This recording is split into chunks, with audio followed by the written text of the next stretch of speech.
Buenas tardes. Bueno, veo que hoy no hay nadie conectado, supongo que por el cambio de día que hemos hecho y de hora. Vamos a ver el tema 5, personas con discapacidad física, que como sabéis tenemos que utilizar como referencia el tema colgado en PDF por el equipo docente, en este caso no el libro. Bien, respecto a la discapacidad física, lo primero que tenemos que tener en cuenta es que hay... Buenas tardes, María del Mar.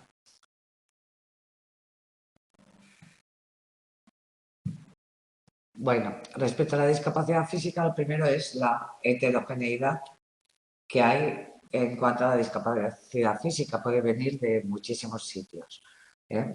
Por tanto, una clasificación posible es esta adaptada de Aguado, en que hace una primera distinción entre discapacidad física provocada por una enfermedad o una discapacidad física motora. Porque muchas enfermedades tienen como consecuencia una discapacidad física, no es como el trastorno de origen, ¿no? Sino que es secundario a otra enfermedad. Entre ellas tenemos, por ejemplo, la epilepsia o la diabetes o el dolor crónico, que puede hacer que nuestro cuerpo funcione peor o que tenga más dificultades. Y que eso nos implique un problema a veces de movilidad, a veces pues, eh, para poder llevar una vida normal, entre comillas, ¿no? Lo de normal no me gusta la palabra, pero, pues, por ejemplo, una persona con epilepsia, que puede tener un ataque epiléptico en cualquier momento, esto le dificulta, pues, muchas actividades de la vida cotidiana, ¿no? Pues, por ejemplo, no puede conducir, la mayoría, o no puede hacer según qué actividades que conlleven cierto riesgo, si tiene un ataque epiléptico en el momento que está realizando la actividad. Por tanto, ya implica una serie de limitaciones que son de carácter físico. Las que nosotros nos vamos a centrar son las motoras y entre las motoras, sobre todo las de inicio temprano. En este tema vamos a ver la espina bífida y la parálisis cerebral, concretamente. No porque el resto no tenga importancia, sino porque bueno, se van adquiriendo con posterioridad y como hemos ido viendo en temas anteriores, lo que nos interesa especialmente es ver cómo una diversidad de carácter temprano puede afectar con ese efecto cascada a muchos otros ámbitos de la vida y no solo a la discapacidad como si fuera una isla que no tuviera nada que ver con el resto, ¿no? Entonces, entre las motoras, tenemos estas de inicio temprano que hemos dicho, la espina bífida, la parálisis cerebral, y hay otras que se adquieren posteriormente, que no son menos importantes ni son menos limitantes, como la lesión medular por trauma, tener un accidente y quedar pues, en silla de ruedas, por ejemplo, o tener una tetraplegia, una paraplegia, lo que sea, o aquellas enfermedades que son degenerativas, que van con el tiempo aumentando la discapacidad, como sería el caso de la ELA, de AME y de otras, ¿no? Como, bueno, ahora iba a decir una y se me ha ido de la cabeza. En cualquier caso, en este tema nos vamos a centrar en estas de inicio temprano para ver de qué manera el hecho de que se inicie tempranamente esa discapacidad puede afectar a otros ámbitos vitales. En cuanto a la espina bífida, ¿qué es? Es una malformación genética en el cierre del tubo neural que hace que se vea afectada la movilidad de la persona. Vale, ¿cuándo aparece esto? Pues entre la tercera y la cuarta semana de embarazo.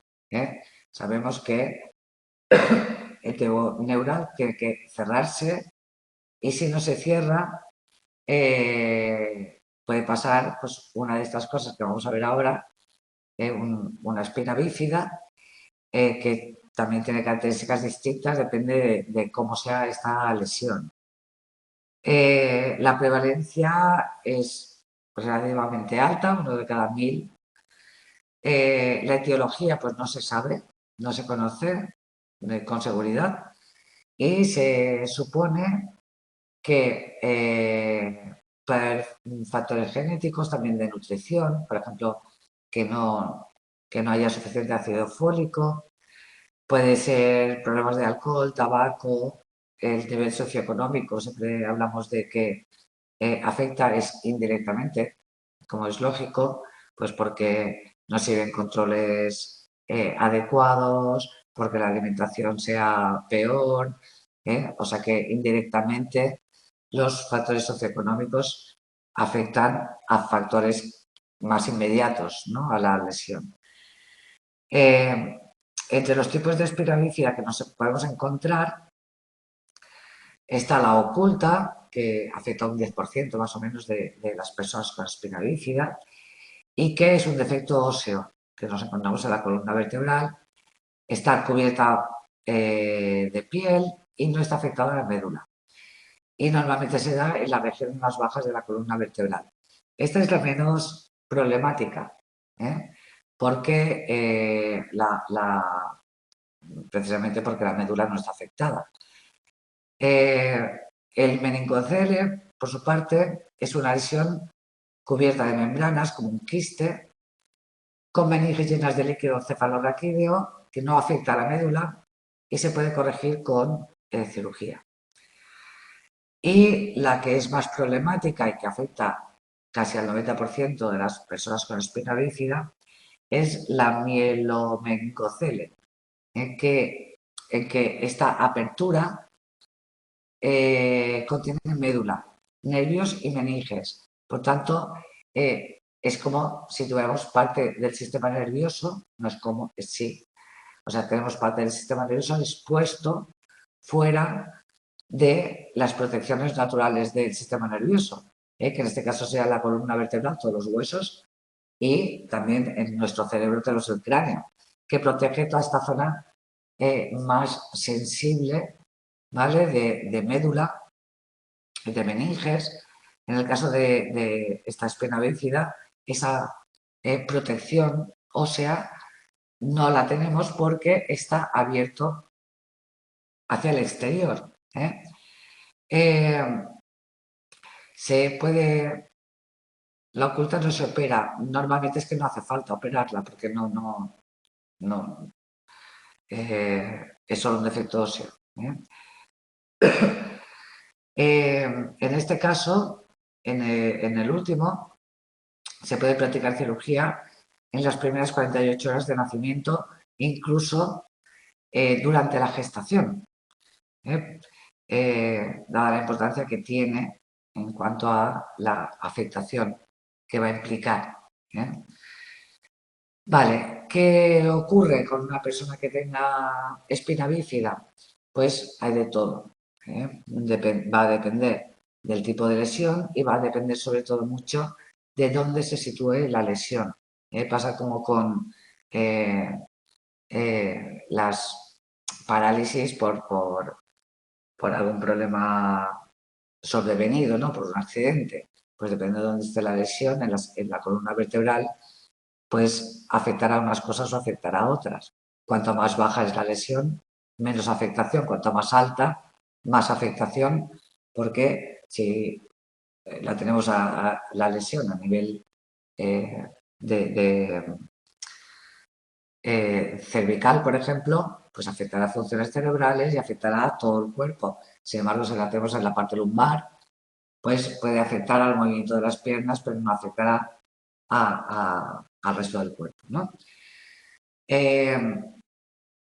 La sintomatología que nos podemos encontrar, sobre todo, es debilidad muscular, dificultad en el movimiento de las extremidades y, si es alta, también dificultad en los movimientos oculares.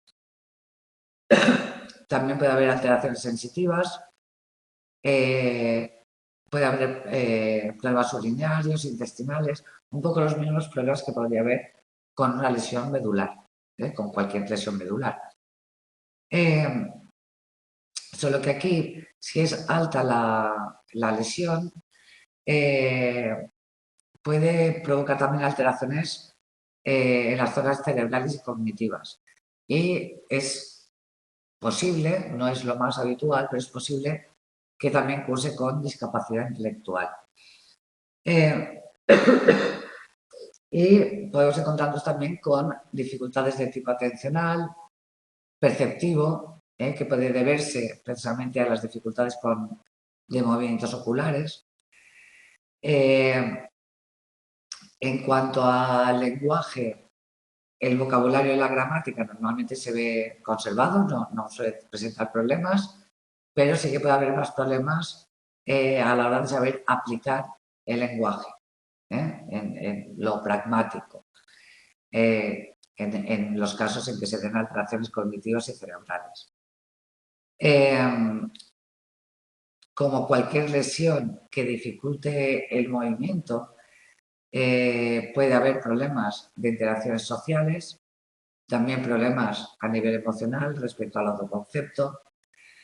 El 90% de las mielomeningoceles se deben a una que se llama malformación de Arnold-Chiari 2, que afecta al cerebro, y aquí lo que ocurre es que bloquea el paso del líquido cefalorraquídeo al cerebro y, por tanto, ahí puede darse hidrocefalia, que esto es que se acumula líquido en el cerebro, en las cavidades cerebrales, y hay mucha presión, y eso puede afectar a todas las funciones cerebrales.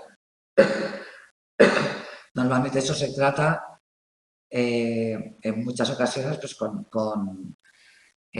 una intervención quirúrgica que consiste en poner una válvula en el cráneo para ir drenando líquido cefalorraquídeo de forma que cuando hay mucha presión se pueda despresionar, no sé si esta palabra existe, ¿vale? Pero descongestionar esa presión que afectaría a zonas cerebrales. Por tanto, nos encontramos con a veces cuando hablamos de espina bífida, si conocemos personas con espina bífida, que vemos, pues por ejemplo, que andan mal, ¿no? Que tienen un andar, pues, especial. Perdona, que como siento. Es una alarma.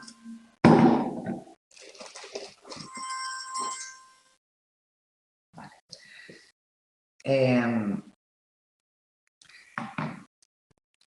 Decía que cuando conocemos a una persona, pues esto que tiene espina bífida, que normalmente la detectamos por su forma de andar, ¿no? A no ser que la lesión sea mucho más alta y entonces puede tener problemas diferentes. Nos pensamos que es solo un problema motor, pero no es solo un problema ortopédico motor, sino que, como hemos visto, puede afectar además de las áreas motoras, a la cognitiva, a la conductual, a la neural y sobre todo también a la emocional, al autoconcepto, a la autoestima, todas estas cosas que vienen después cuando el niño o la niña empieza a ser consciente de su diferencia. Por tanto, todos los problemas que encontramos no son solo por falta de movilidad, sino por otros problemas, ¿no? Respecto a la parálisis cerebral, se llama parálisis cerebral al grupo de trastornos permanentes del desarrollo motor que afectan al movimiento y a la postura y que se atribuyen a alteraciones no progresivas. Aquí tenemos dos palabras que son importantes, que es permanente y no progresiva, que se producen durante el desarrollo cerebral pre y postnatal, de tal manera que la afectación del movimiento causa importantes limitaciones en la actividad y participación social de la persona. ¿Vale? ¿Por qué digo que hay que señalar esto? Son trastornos del desarrollo motor permanentes, es decir, no tienen cura. Los problemas que aparezcan se mantendrán durante el resto de la vida de la persona. Y no es progresivo, es decir, que así como trastornos como la ELA, por ejemplo, la movilidad se va perdiendo de forma progresiva, cada vez va a peor. En este caso es permanente, es para siempre, pero no progresa, no va a peor. Con lo que se tiene es lo que se tendrá, siempre. Cuando hablamos de parálisis cerebral, ahí entran muchas cosas. Es un término paraguas, en los que cuando no encontramos un diagnóstico más preciso, pues decimos parálisis cerebral. Lo que nos encontramos bueno, podemos clasificar de muchas maneras las parálisis cerebrales. Uno, por tipo de trastorno, es decir, cómo va a afectar, qué tipo de afectación motora tiene la persona. Y podemos encontrar la espástica, la discinética o la atáxica. Cuando hablamos de parálisis cerebral espástica, es que hay un aumento del tono muscular, hay movimientos reflejos patológicos, es decir, que la persona no puede controlar los movimientos, no puede moverse a voluntad, ¿no? Algunos movimientos, no significa que no pueda hacer ningún movimiento a voluntad, pero muchos de ellos no. La discinética es que tienen movimientos incontrolados, involuntarios y estereotipados.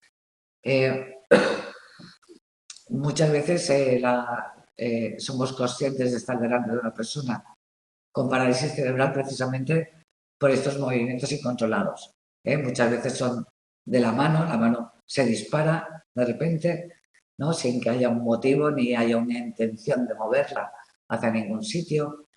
La cabeza, también suele haber movimientos como estereotipados de cabeza, que se gira hacia atrás. Bueno, hay algunos movimientos muy concretos que podemos encontrar en personas con parálisis cerebral. Suele haber también los músculos, por ejemplo, de la mano suelen estar rígidos, ¿no? Y hay poca movilidad. Y la atáxica, por su parte, afecta a la coordinación de los movimientos. Si la clasificación la hacemos por distribución anatómica, nos podemos encontrar con parálisis unilateral o bilateral, que afecta a una parte del cuerpo, izquierda o derecha, o afecta a las dos partes, izquierda y derecha, y entre ellas estarían la monoplegia, que afectaría a una parte de las extremidades inferiores, la hemiplegia, que afectaría tanto a las extremidades superiores como a las inferiores, pero solo de un lado, la diplegia, que afectaría sobre todo a las inferiores, la triplegia, que afectaría sobre todo a la parte superior e inferior de un lado, y también puede afectar a la parte inferior del otro lado. Y la cuadriplegia, que afectaría a todas las extremidades. En cuanto a la clasificación que haríamos por funcionamiento, ahí lo que se mide es la severidad, es hasta qué punto le afecta a la persona. Tenéis un cuadro en la página 12, hay 5 niveles de funcionamiento, del 1, que es el menos grave, que son ciertas dificultades para caminar o para caminar recorridos largos, por ejemplo, cansancio cuando el esfuerzo es un poco superior de lo normal, y vamos pasando de niveles, pues se necesita algún apoyo, por ejemplo un bastón, se necesita apoyos importantes cuando ya los recorridos son más largos, como una silla de ruedas, o el quinto, que sería cuando la persona no puede desplazarse a no ser que sea pues, con algún aparato que le ayude a desplazarse como una silla de ruedas, ¿vale? Una silla de ruedas automática, hablamos. Si la clasificación la hacemos por etiología, es decir, de por dónde viene, a qué es debida esta parálisis, vamos a encontrarnos que el 80% tiene factores desconocidos. Podría ser falta de oxígeno, desprendimiento de placenta, cosas que están, problemas que están alrededor del embarazo, del parto o sea que es perinatal. Factores de riesgo, un poco los mismos que siempre. El ser prematuro es un factor de riesgo, infecciones intrauterinas, malformaciones congénitas, complicaciones del parto, infarto cerebral, en fin, hay distintas causas posibles. En muchos casos no llegamos a saber a qué se ha debido el problema. ¿Qué nos vamos a encontrar respecto al funcionamiento y a las dificultades? Pues también es muy variable, como hemos visto, pues va a depender de dónde esté localizado, el nivel de gravedad. En general, lo que nos vamos a encontrar, sobre todo, son dificultades de movilidad. Esto es lo que lo define, que pueden ser relativamente leves o pueden ser muy, muy importantes. Pero además pueden aparecer también dificultades sensoriales, perceptivas, comunicativas y cognitivas, que pueden ser primarias o secundarias. Es decir, podemos encontrarnos con una discapacidad intelectual que sea primaria y que además curse con problemas en el movimiento. O pueden ser que el problema de movimiento provoque además problemas perceptivos, sensoriales, etc. Nos encontramos con que la mitad aproximadamente de las personas con parálisis cerebral tienen además una discapacidad intelectual. Muchos no, o sea, la mitad no la tienen. Lo que pasa es que el funcionamiento intelectual se puede ver afectado por la falta de estimulación temprana.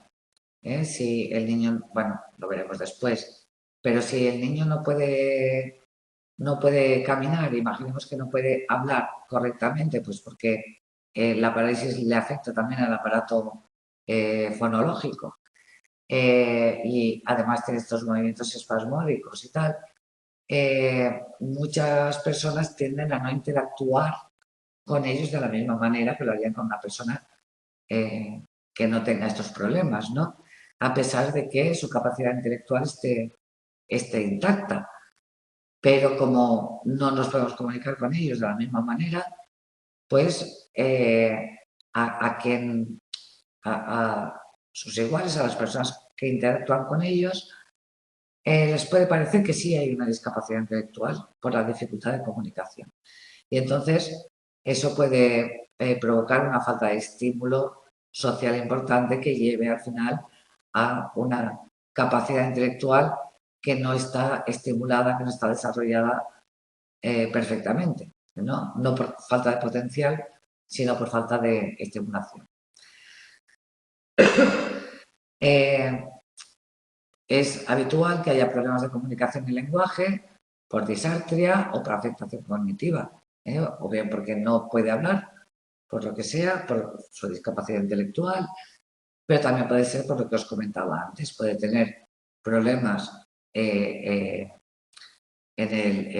musculares, pues todos los músculos que participan en el habla y que no sea capaz de articular palabras y que quizás solo emite sonidos, pero no es capaz de comunicarse verbalmente, aunque no haya discapacidad intelectual.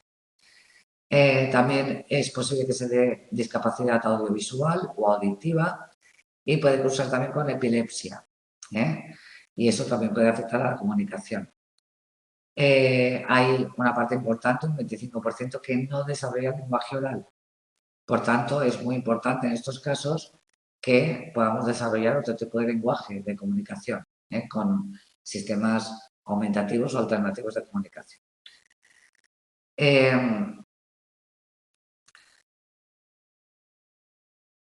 Puede haber otras dificultades, como la sialorrea, que es el exceso de saliva, que el niño o la niña babea constantemente, pues porque no tiene un control muscular de la boca suficiente y entonces está babeando constantemente, pruebas de control de esfínteres, de deglución y puede haber, bueno, de hecho, 3 de cada 4 tienen dolor crónico.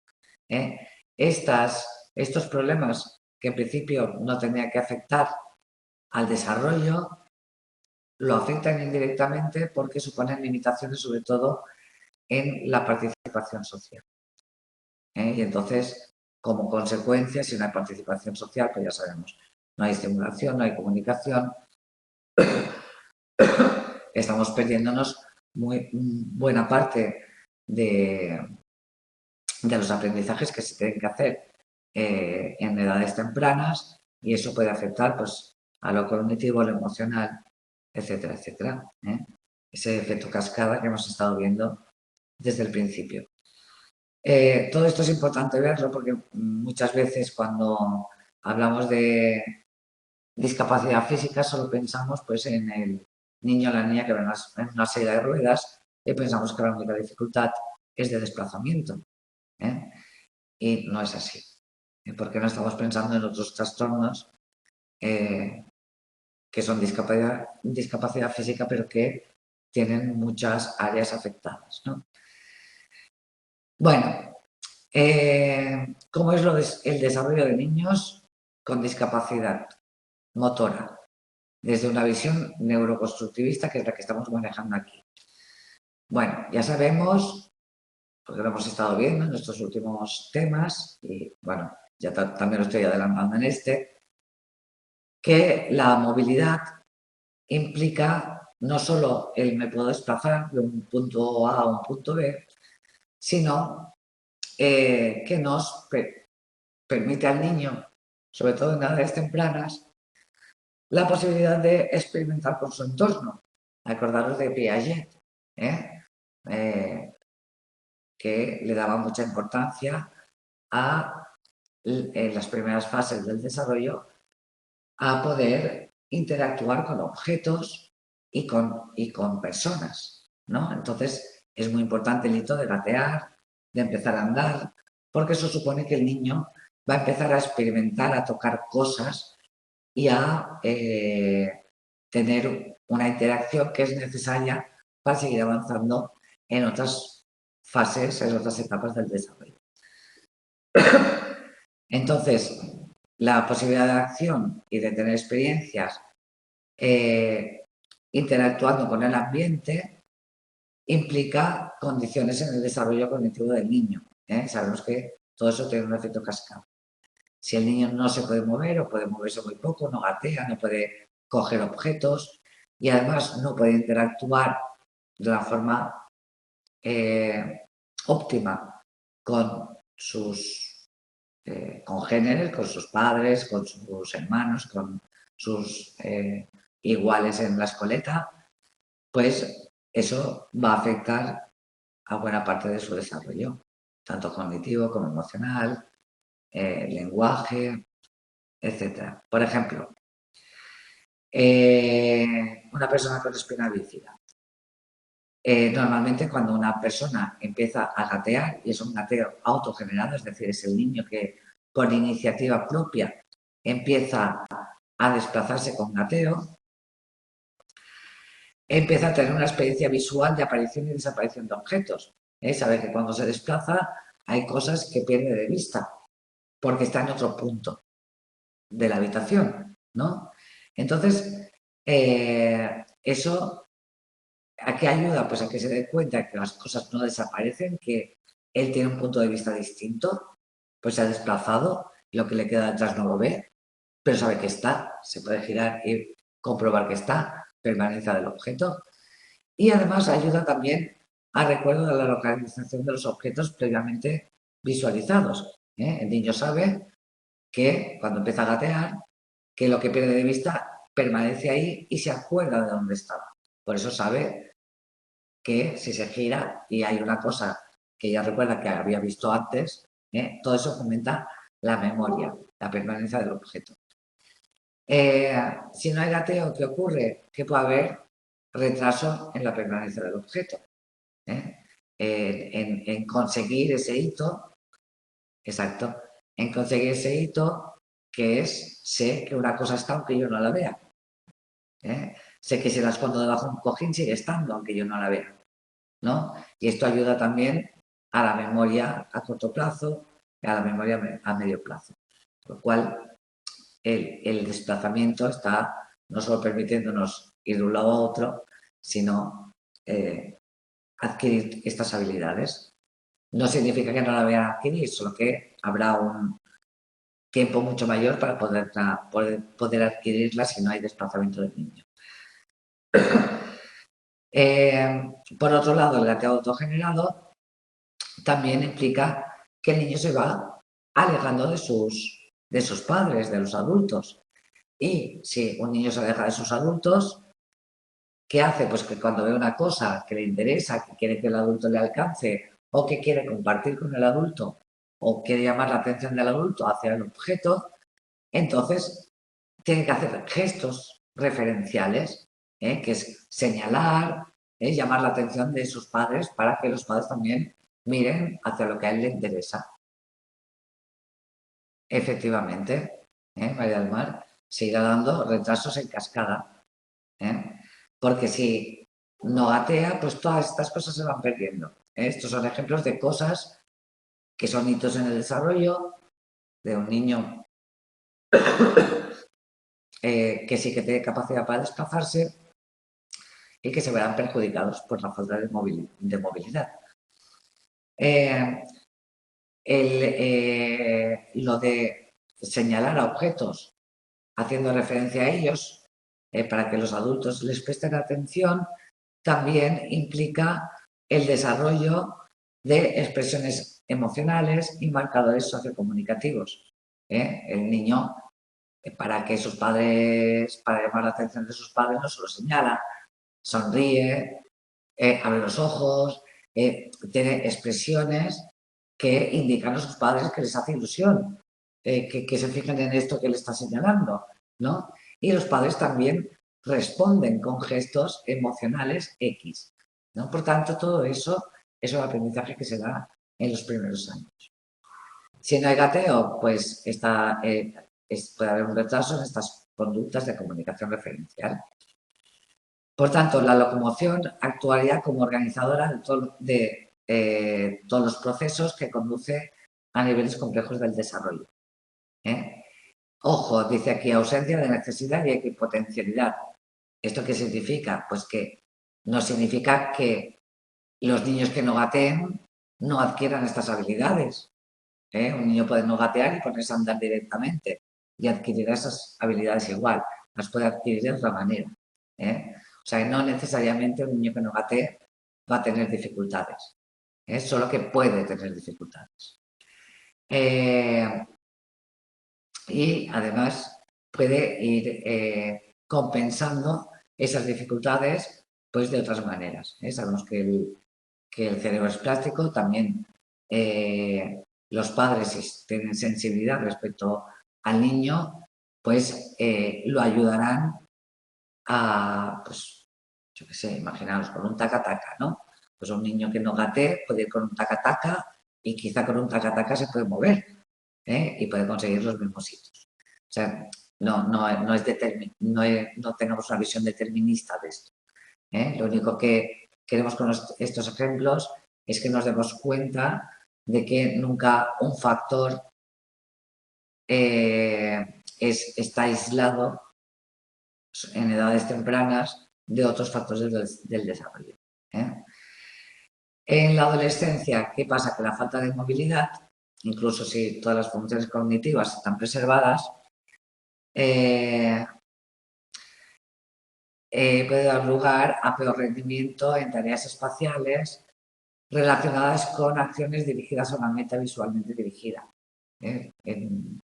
Incluso si se puede corregir los problemas de movilidad, todo ese desarrollo que ya está como un poco empobrecido puede causar dificultades en esto, en tareas visoespaciales, porque no se ha desarrollado correctamente esta capacidad. Vale. También los intentos de comunicación pueden llevar a conductas comunicativas atípicas o inconsistentes, a intercambios pobres. Muchas veces tiene que ver esto con los padres, ¿no?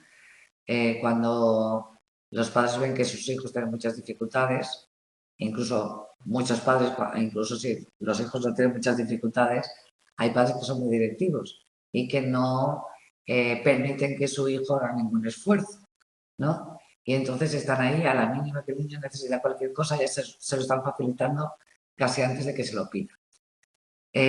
Con esto, ¿qué conseguimos? Pues que el niño tienda a una conducta pasiva.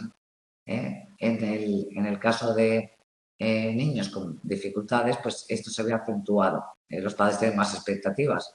Con los niños que no tienen discapacidad, tienen más expectativas y por tanto esperan que el niño haga cosas, ¿no? Pero muchas veces cuando el niño tiene una discapacidad, tienen peores expectativas y como tienen peores expectativas tienden a hacerle las cosas. Y si hacen las cosas, lo que favorecen en el niño es la pasividad, con lo cual no ayuda.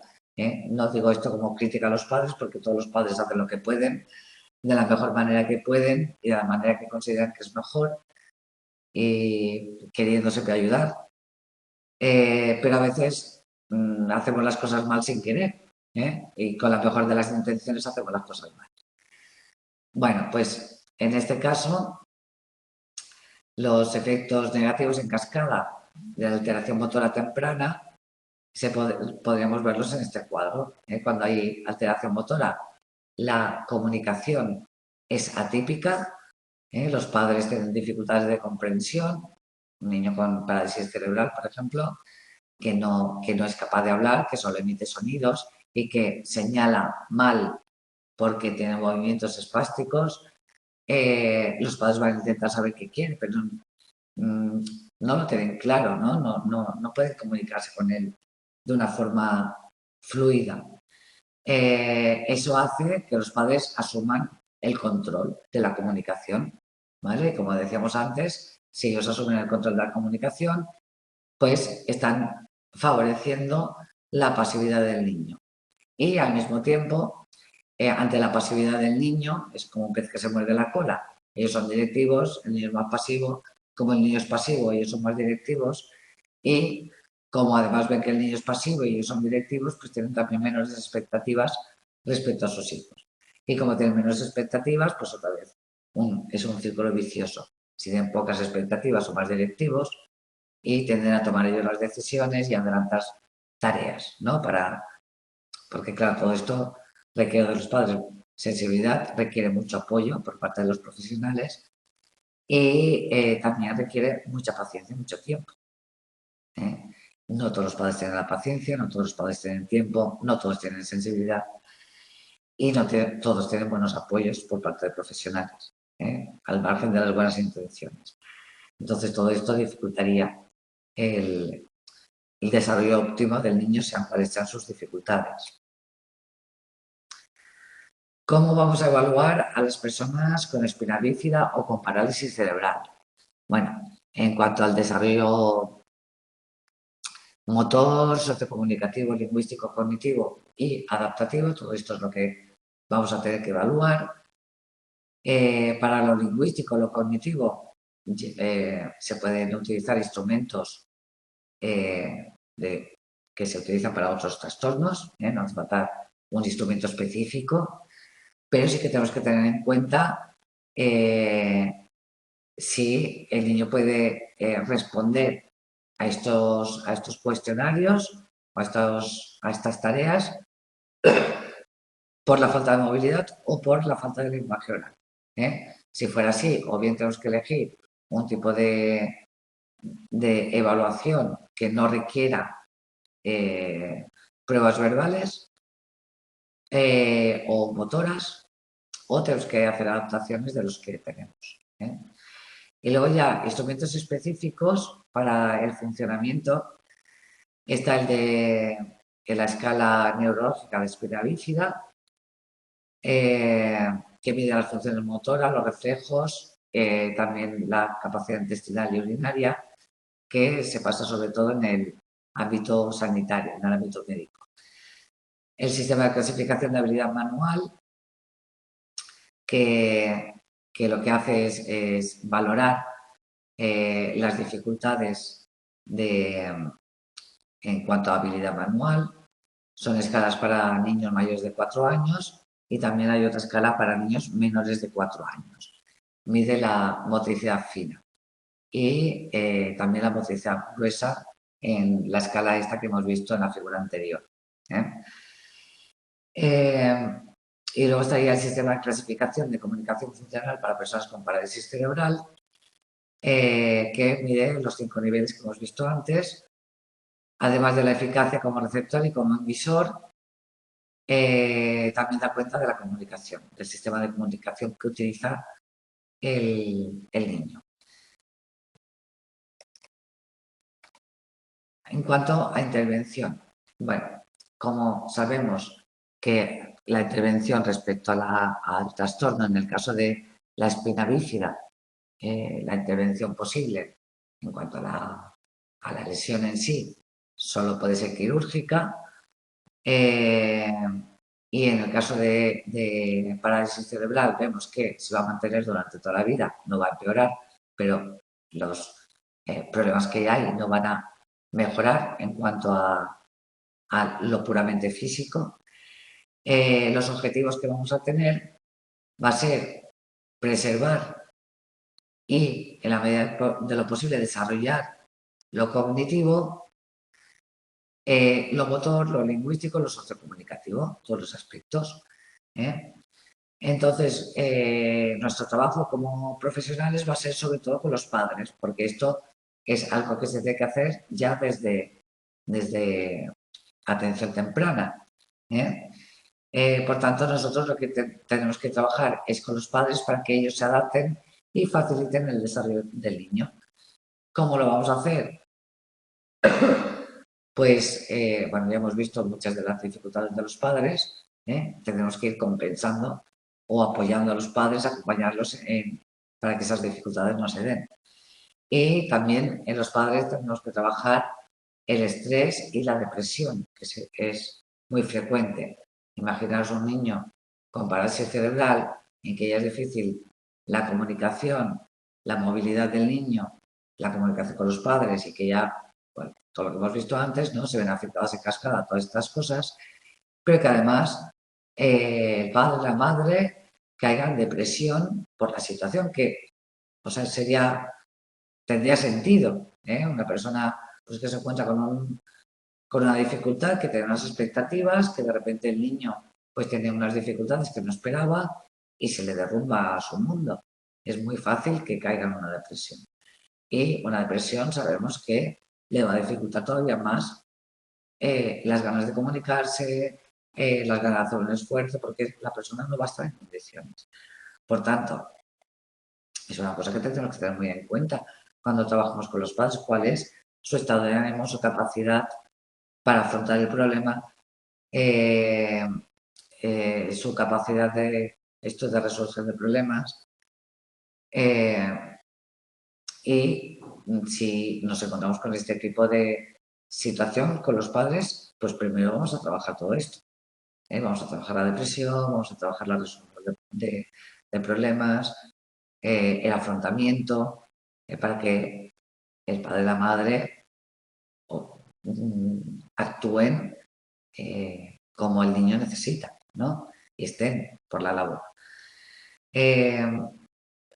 Según el modelo de la aproximación de sistemas en el desarrollo, lo que se pretende es la promoción de un estilo en que los padres ofrezcan una respuesta que sea adecuada a las necesidades del niño y que además sea cálida, afectiva y que ofrezca los apoyos adecuados. Adecuados no significa todos los apoyos, significa los apoyos adecuados, para que el niño también sea lo más autónomo posible cuando toque. Entonces, se va a ayudar a los padres a desarrollar un estilo parental sensible para que el niño tenga un mayor nivel de desarrollo cognitivo-lingüístico, el mejor que pueda, y una mejor función ejecutiva y comunicación social a los 3 años. Este es un poco el objetivo. Y indirectamente para los padres, pues que tengan mayor competencia en resolución de problemas y que también al niño le vayan transmitiendo esta competencia en resolución de problemas.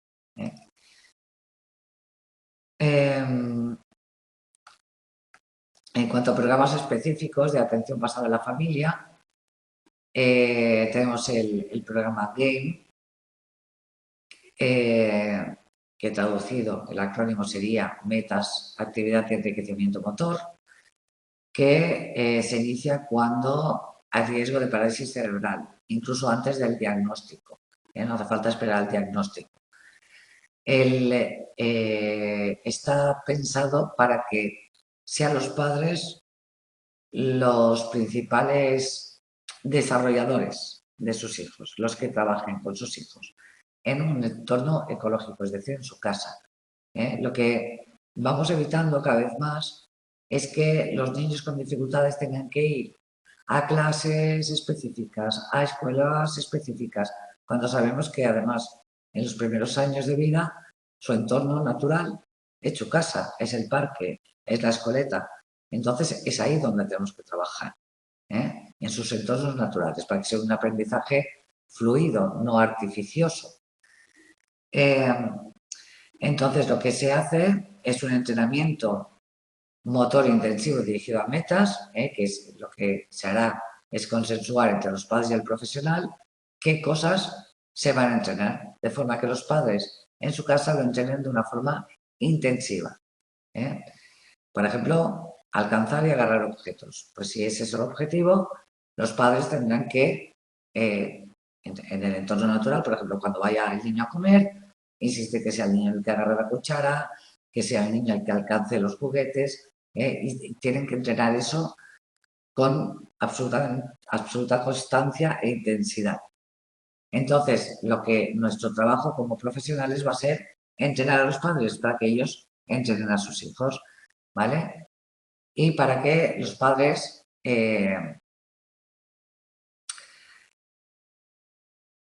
vayan dando apoyos durante el juego, durante actividades normales. No es que los padres pongan tareas, por eso se llama ecológico, sino que aprovechan todas las situaciones de juego, de comida, de baño, de cualquier situación que se da en el hogar de forma normal, pero siempre teniendo en la cabeza que cada una de esas situaciones da la ocasión para entrenar alguna cosa, ¿vale? Y todos esos apoyos que los padres irán ofreciendo al principio, de acuerdo con el profesional, luego los irán retirando progresivamente para fomentar la autonomía del niño.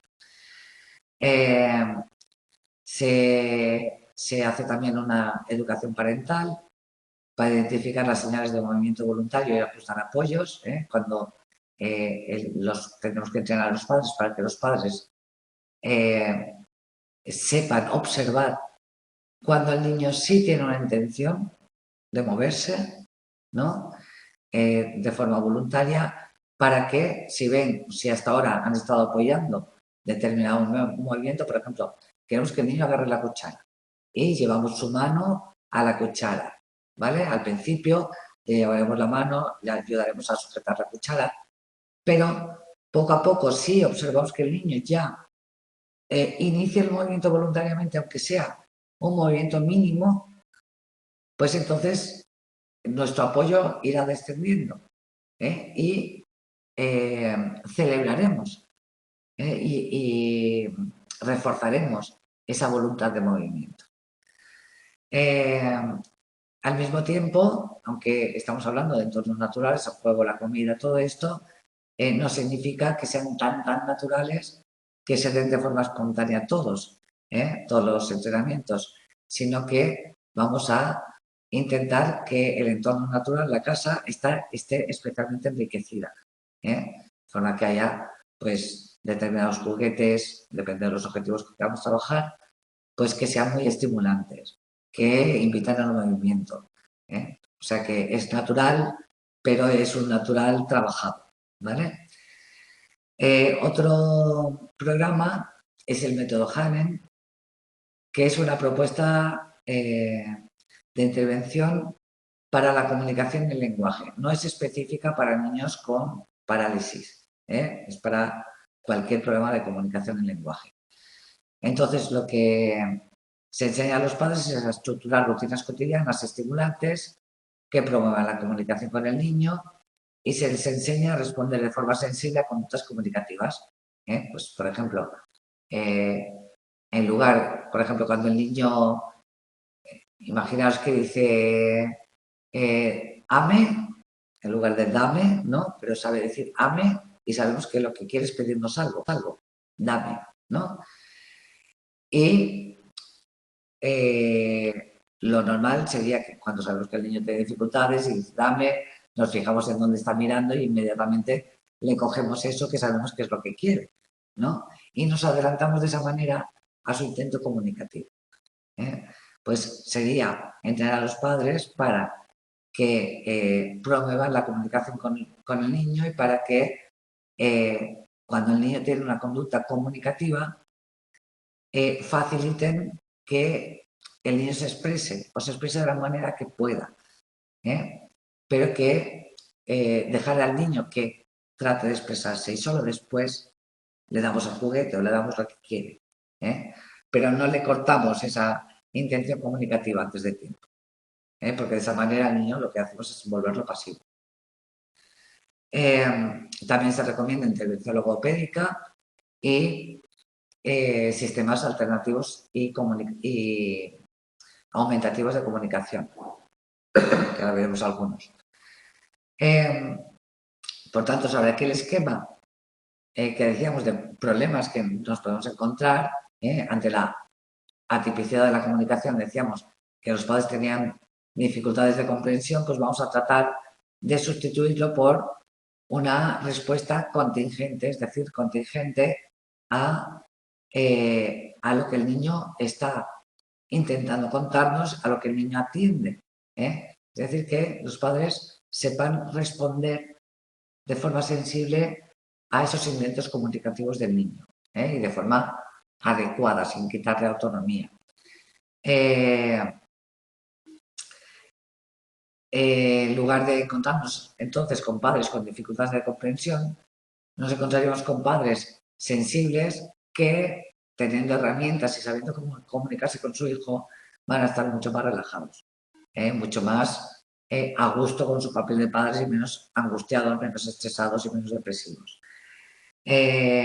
Si ven en el niño y acaban detectando, observando estos inicios comunicativos, van a cambiar también sus expectativas. En lugar de tener menos expectativas, van a crear unas expectativas mejor ajustadas.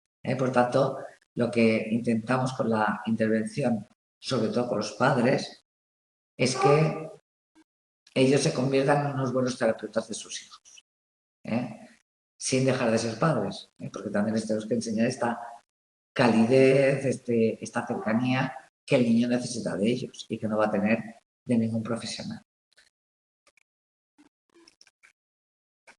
Entre los sistemas aumentativos y alternativos de comunicación, pues aquí tenemos varios.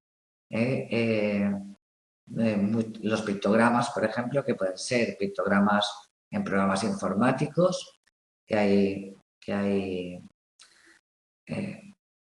programas muy interesantes, gratuitos, para utilizarlos. E incluso se pueden formar frases completas, con verbos, con predicados. Esto va muy bien para todos estos tableros. Incluso hay algunos que el niño va marcando los pictogramas, marcando una frase, ¿no? que puede unir un pictograma con un verbo, con un predicado, y el propio programa traduce a voz la frase completa. También nos encontramos con que la forma de comunicarse el niño con estos programas informáticos puede ser con la boca, en lugar de ratón, porque, claro, muchos tenemos la dificultad de que no pueden mover la mano o el brazo, entonces no pueden mover el ratón. Hay dos alternativas. Una es un ratón, un stick, que se mueve con la boca, en caso de que el niño pueda mover la boca, y otro puede ser como con movimientos oculares, que esto ya es la pera de la sofisticación. El programa detecta hacia dónde dirige la mirada el niño. Y con el parpadeo es como hacer clic en el ratón. Entonces, el ratón sería sus ojos y el parpadeo sería el clic, para niños que no pueden mover ni siquiera la boca. Cuando el niño tiene capacidad para mover las manos, pero quizá no puede hablar o tiene dificultades a nivel cognitivo, pues están los tableros manuales también, que van estupendamente. Hay tableros transparentes, que es para comunicarse con una persona que tienen delante, ¿no? Y el niño va señalando o incluso mirando pictogramas que están en este tablero transparente, de forma que el tablero está entre el niño y su interlocutor, ¿vale? Y el interlocutor puede ir interpretando la comunicación, lo que el niño le quiere decir, siguiendo su mirada a través de ese tablero transparente que tiene en los lados pues todos los pictogramas. Y si no, pues se pueden hacer los libros estos que se pueden hacer individualizados, incluso, ¿no? Con pictogramas o con fotos o con lo que queramos. Ahí ya imaginación al poder.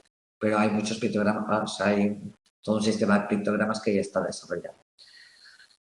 Bueno, ¿hay preguntas o dudas? María del Mar, tú que eres la única que está hoy conectada. ¿No? ¿Todo claro? ¿Algún comentario?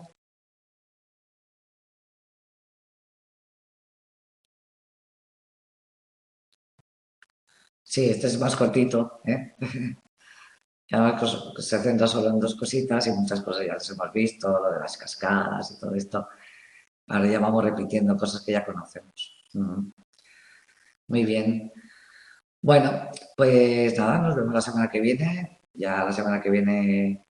¿La semana que viene? Sí. El miércoles, la hora de siempre, a las 5:30. Venga, pues que tengáis buen fin de...